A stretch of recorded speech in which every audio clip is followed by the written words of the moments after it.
ये यूएस भी नहीं चाहेगा कि इंडिया के साथ हम ट्रेड रिलेशन को ऐसा बना कर रखें जो अभी हालात बना हुआ है। सुनील सुरवरम साहब, यूएस भी नहीं चाहे कि 50% टैरिफ लगा दे, इंडिया का सामान हमारे यहाँ आए ना। ठीक है, उनकी अपनी बार्गेन टैक्टिक्स होती है, नेगोशिएटिंग टैक्टिक होती है, अलग बात है। वो भी टेस्ट कर रहे होंगे इंडिया कहाँ तक झुकने को तैयार है। नहीं, बिल्कुल ये हु ब्लिंक्स फर्स्ट का खेल चल रहा है।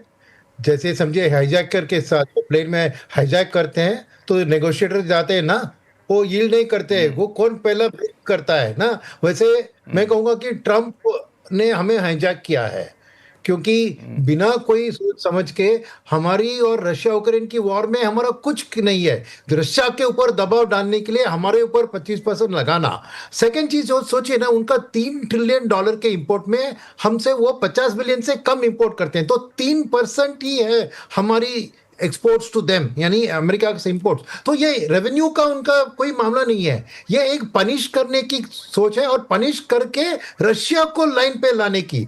तो हमारा क्या लेना देना। तो इसलिए मेरा मानना है कि अब देखिए, एक तरफ इंडिया में भी यूनाइटेड रहना की जरूरत है। अब मिस्टर रघुराम राजन, पूर्व आरबीआई गवर्नर, ने कहा कि हमें रशिया से तेल खरीदना बंद करना चाहिए। ऐसी थोड़ी होती है ना। हम अपनी जो एक पॉलिटिकल हमारी स्टैंड है, हमारी आत्मनिर्भरता है, उसको क्यों गिव अप करे। और ये खबर भी आई जर्मन न्यूज़पेपर में कि ट्रंप ने 3-4 बार मिस्टर मोदी को फोन पे बात करने की कोशिश की और मिस्टर मोदी ने वो कॉल उठाया नहीं। तो बात ऐसी है कि ये अब एक पॉलिटिकल स्टैंड ऑफ में है कि हु ब्लिंक्स फर्स्ट। और बात जो रशिया यूक्रेन की बात, वो किसी के कंट्रोल में नहीं है। और आप सोच लीजिए ये क्यों हुआ, क्योंकि उनको नोबेल प्राइज चाहिए। ये बात हम बोल नहीं रहे पब्लिक में, बट रशिया यूक्रेन की वॉर इतनी सालों से चल रही है, अब तक कुछ नहीं हुआ। ये सडनली ओवरनाइट ये अलास्का में बैठक बुलाएंगे और ये सॉल्व हो जाएगा, ये सोच के क्या बात है ऐसी कि सडनली इंडिया के ऊपर।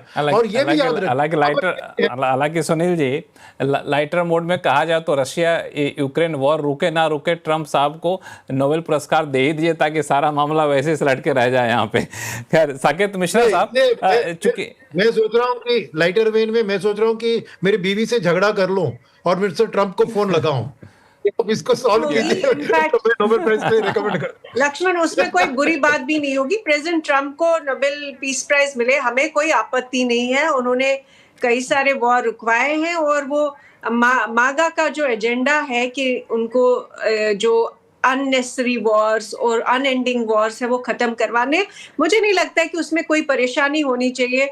और अगर इंडिया भी मदद कर सकता है कि उनको नोबेल पीस प्राइज मिलना चाहिए, तो हमको करना चाहिए। हाँ, लेकिन ये है कि हमारी अपनी जो डिप्लोमेसी है उसको ही बचा के रखना पड़ेगा, अपना स्टैंड यहाँ बचा के रखना पड़ेगा।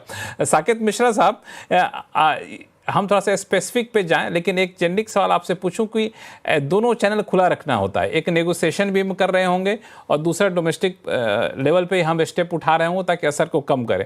आपके हिसाब से नेगोशिएशन के लेवल पे हमें किस तरह की डील करनी चाहिए, बात शुरुआत करनी चाहिए ताकि चीज़ें वापस बैक टू नॉर्मल होता हुआ दिखे?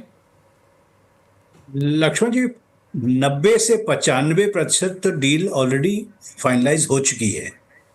शायद मार्केट को भी ये पता है कि जुलाई में अधिकतर लोगों का ये विशेषण था कि हम लोग साइन करके आ जाएंगे डील को, तो इसलिए कोई ज्यादा पॉइंट्स बचे नहीं है डील के। जो आपने कहा कि हु ब्लिंक्स फर्स्ट, वही सही बात है, क्योंकि ना रशियन ऑयल इसमें कोई बहुत इंपॉर्टेंट चीज है, और एंड वेरी फ्रैंकली हम लोग का देश स्ट्रेटेजिक सॉवरेंटी, मतलब स्वतंत्रता कि कहां से हम खरीदेंगे कहां से बेचेंगे, वो हम लोग किसी देश को नहीं दे सकते। इसीलिए हमने स्वतंत्रता पाई है।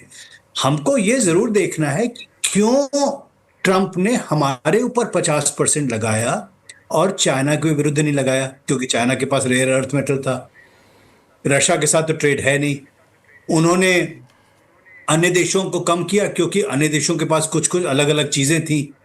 तो इसलिए हम लोग को ये देखना है कि थोड़े बहुत चीजें हम लोग दे सकते हैं, पर गरीब जो हमारा किसान है, जो हमारा प्रोडक्शन है एग्रीकल्चर और डेयरी का, इस समय हम लोग उस पर नेगोशिएट, कम से कम मेरा व्यक्तिगत व्यू ये है कि हमें नहीं करना चाहिए।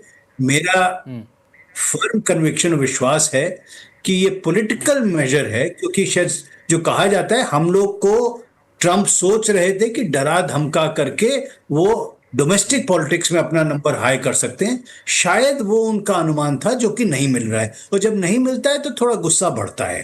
पर मुझे ये लगता है कि चाहे वो ट्रंप की सरकार हो या ट्रंप के एडवाइजर्स हों, सभी चाहते हैं कि आपने ट्रेजरी सेक्रेटरी की बात सुनी होगी कि इन भारत और अमेरिका के रिलेशनशिप बहुत मल्टी लेवल्स के हैं।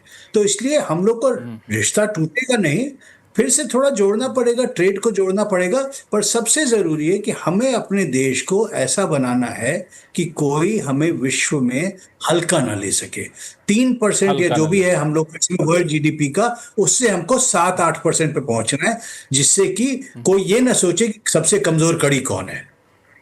सबसे कमजोर कड़ी कौन है, ये कोई ना सोचे। अजय साय साहब, ये जो कह रहे हैं साकेत मिश्रा जी कि हमें जीडीपी में एक्सपोर्ट की हिस्सेदारी को बढ़ाना है, और अभी मैं देख रहा था ग्लोबल ट्रेड में इंडिया करीब 2% के आसपास है, इसको आप लोग का अंदाज़ा क्या है कि अगर हम लोग जिस तरीके से एफटीए कर रहे हैं, जिस तरह से ट्रेड नेगोशिएशन हो रहा है, यूएस को थोड़ा सा भी साइडलाइन करके चले, तो हम लोग किस रफ्तार से कहाँ तक पहुँच सकते हैं? देखिए, अगर आपको अपने ग्लोबल ट्रेड में हिस्सेदारी बनानी है तो आपको उन सेक्टर में एंटर करना होगा जहां पे ग्लोबल इंपोर्ट्स बढ़ रहा है। और मैं कुछ सेक्टर्स हैं जिसमें इंडिया ने काफ़ी अच्छा किया है। जैसे अगर आप पिछले 5 साल का मशीनरी ग्लोबल इंपोर्ट देखिए, मशीनरी का ग्लोबल इंपोर्ट जो ग्रोथ है वो करीब करीब 6% है, इंडिया का एक्सपोर्ट ग्रोथ 11% है। इलेक्ट्रॉनिक्स में जो ग्रोथ रेट है वो 9% इंपोर्ट का, हमारी 25% है। फार्मा में एक्सपोर्ट बढ़ रहा है, और अगर हम बात करें automobile and auto component sector में भी इंपोर्ट बढ़ रहा है।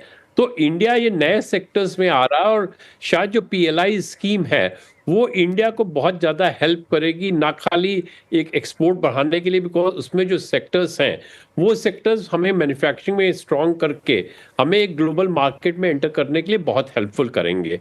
लेकिन हमारी स्ट्रेटेजी जो भी होनी चाहिए वो एक होनी चाहिए कि हम एक्सपोर्ट बढ़ा सकें, और उसमें जो सनराइज सेक्टर्स हैं उनका ज़्यादा कंट्रीब्यूशन है, बट जो ट्रेडिशनल सेक्टर्स हैं उनका कंट्रीब्यूशन भी बहुत ही इंपॉर्टेंट है, बिकॉज वहाँ पे हम जॉब बहुत क्रिएट कर रहे हैं। अगर आप बात कीजिए, हम एक मोबाइल एक्सपोर्ट करते हैं और एक शर्ट एक्सपोर्ट करते हैं, और दोनों की वैल्यू देखिए, तो जहाँ पे लेबर का है वो हम ट्रेडिशनल सेक्टर में करते हैं। तो जबकि हमें जरूर एक्सपोर्ट में अगर हमें $1 ट्रिलियन पहुंचना है तो सनराइज सेक्टर्स को हमें बहुत ज़्यादा पुश करना पड़ेगा, उनमें ग्रोथ की अपॉर्चुनिटी भी बहुत ज़्यादा है।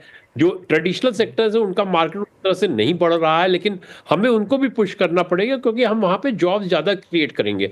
हमारे लिए आज एक्सपोर्ट सिर्फ फॉरेन एक्सचेंज की बात नहीं है, इकोनॉमिक एक्टिविटी बढ़ाने के लिए, जॉब क्रिएट करने के लिए इसका बहुत इंपॉर्टेंट रोल रहा है। इसीलिए प्राइम मिनिस्टर बोल रहे हैं कि अगर इंडिया को डेवलप कंट्री बनना है तो एक्सपोर्ट को एक की रोल प्ले करना पड़ेगा, बिकॉज वो एक्सपोर्ट अपने जो आपको एक क्रिएट कर रहा है। आपने जो 2 एग्जाम्पल दिए, बहुत ही बेहतरीन एग्जाम्पल है, जो खासतौर से मशीनरी एक्सपोर्ट और इलेक्ट्रॉनिक्स एक्सपोर्ट को लेकर के। एक समय में भारत की हिस्सेदारी जो है सो आधे % से भी कम होता था, वो अचानक से काफ़ी ज़्यादा बढ़ गया है। तो यहाँ पे ऐसा क्या हो गया जो हम दूसरे सेक्टर में कर सकते? एक तो पीएलआई की आपने जिक्र की, लेकिन पीएलआई है कि कुछ एक सेक्टर में चला, बाकी सेक्टर में चल नहीं पाया। नहीं, देखिए, पीएलआई में सक्सेस रिजल्ट आपके मोबाइल सेगमेंट में आ गया है। इलेक्ट्रॉनिक्स एपीआई में भी 2 साल में आपको देखेंगे तो सक्सेसफुल रिजल्ट मिलेगा। इस हर जगह आप पीएलआई नहीं देखते, लेकिन शायद अगर हम एफडीआई अट्रैक्ट कर सकें तो वो बहुत हेल्पफुल होगा। एफडीआई ना खाली अपने साथ एक पैसा लेके आता है, वो एक टेक्नोलॉजी भी लेके आता है, साथ साथ एक मार्केट भी लेके आता है। तो हमें शायद एफडीआई अगर सेक्टर्स में, डिफरेंट एक्सपोर्ट सेक्टर में लाएंगे, वो बहुत मददगार होगी। क्योंकि एज्यूमिंग आप थाईलैंड से एफडीआई लेके आते हैं तो एक टेक्नोलॉजी वहां की भी आती है, थाईलैंड का मार्केट आपके लिए ओपन होगा। आप देखिए, अगर आप बात कीजिए जो थाईलैंड की ऑटोमोबाइल कंपनीज हैं, उनमें बहुत कंपनी ने ये एडवांटेज लिया है कि उन्होंने अपनी मशीनरी एफटीए के अंदर में, लाइक कंपोनेंट वो एफटीए में लाते हैं, यहाँ से इंडिया से जो एक्सपोर्ट करते हैं तो एफटीए बेनिफिट करके वहां कार भी उनकी 0 ड्यूटी पे जा रही है। तो इस तरह की जो विन विन पार्टनरशिप है वो बहुत ज्यादा हेल्पफुल करेगी। और शायद हमें ग्लोबल वैल्यू चेन में भी इंटीग्रेट करना पड़ेगा, कुछ सेक्टर में हम और सबसे बड़ी बात है कि जिस post Covid complete recalibration of global value chain हो रहा है, तो अगर इंडिया इसमें इंटीग्रेट करेगा तो में हमें बढ़ाने के लिए काफी ज्यादा मदद मिलेगी।